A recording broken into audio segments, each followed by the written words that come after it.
దైవానికి కాదు కర్మకు భయపడు. దైవం క్షమించిన కర్మ అనుభవించి తీరవలసిందే. కలియుగం గురించి వేదాలలో కొన్ని నిజాలు. నిజం చచ్చిపోతుంది. మనిషి మంచితనం కన్నా ఆస్తి బట్టే విలువను నిర్ణయిస్తారు. ఆడ మగ మధ్య ఆకర్షణ తప్ప నిజమైన ప్రేమ ఉండదు.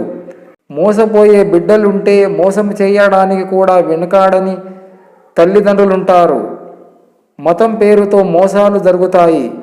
డబ్బు కోసం కుటుంబ సభ్యులను స్నేహితులను చంపుతారు. దొంగల పాలకులవుతారు. వృద్ధులైన అమ్మానాన్నలను పట్టించుకోరు. మంచి వాళ్ళ మీద నిందలు మోపుతారు. సమతుల్యతే జీవితంలో అత్యంత ప్రధానం. సంవత్సరం మారినప్పుడల్లా సంతోషము కంటే బాధే ఎక్కువ అవుతుంది. ఇంకా ఏది సాధించకుండానే జీవితం ఏంట్రా ఇలా అయిపోయిందని, నా వల్ల కాదని వదిలేసే ముందు అవకాశం మళ్ళీ రాదని గుర్తుంచుకో. మనం ఆలస్యంగా పరిగెడుతూ జీవితంలో అన్నీ త్వరగా జరగాలని ఆశపడుతుంటాం. కాలాన్ని వృధాగా గడుపుకుంటూ పోతే గతం అవుతుంది. గెలుచుకుంటూ పోతే చరిత్ర అవుతుంది. బాధ పెట్టని బంధం, బరువు అనిపించని ఉద్యోగం ఈ ప్రపంచం అంతా వెతికినా దొరకదు. ప్రశ్నించే హక్కు, జవాబు చెప్పే బాధ్యత రెండు ఉన్నప్పుడే బంధం కలకాలం కొనసాగుతుంది.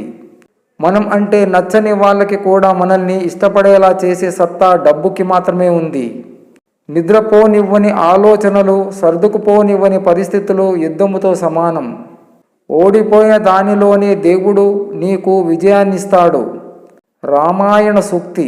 ఓర్పే దానం, ఓర్పే యజ్ఞం, ఓర్పే సత్యం, ఓర్పే కీర్తి, ఓర్పే ధర్మం. చరాచరాత్మకం అయిన జగతంతా ఓర్పు వల్లనే నిలిచి ఉన్నది.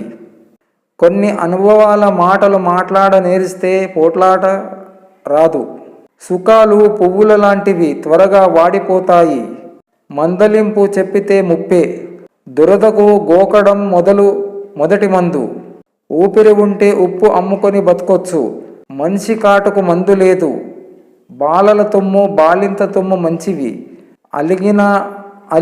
తడిసిన తలుపు బిగుసుకుంటాయి. పచ్చగా ఉంటే 10 మంది చుట్టాలు. అడిగితే సలహాలు ఇవ్వు గాని ఎవరికి హామీ ఉండకు.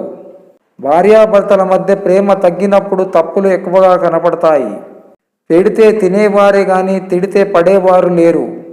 దేవుడు అందమైన ముఖాలు కొరకే ఇచ్చి ఉండవచ్చు, కానీ అందమైన నవ్వులు అందరికిచ్చాడు.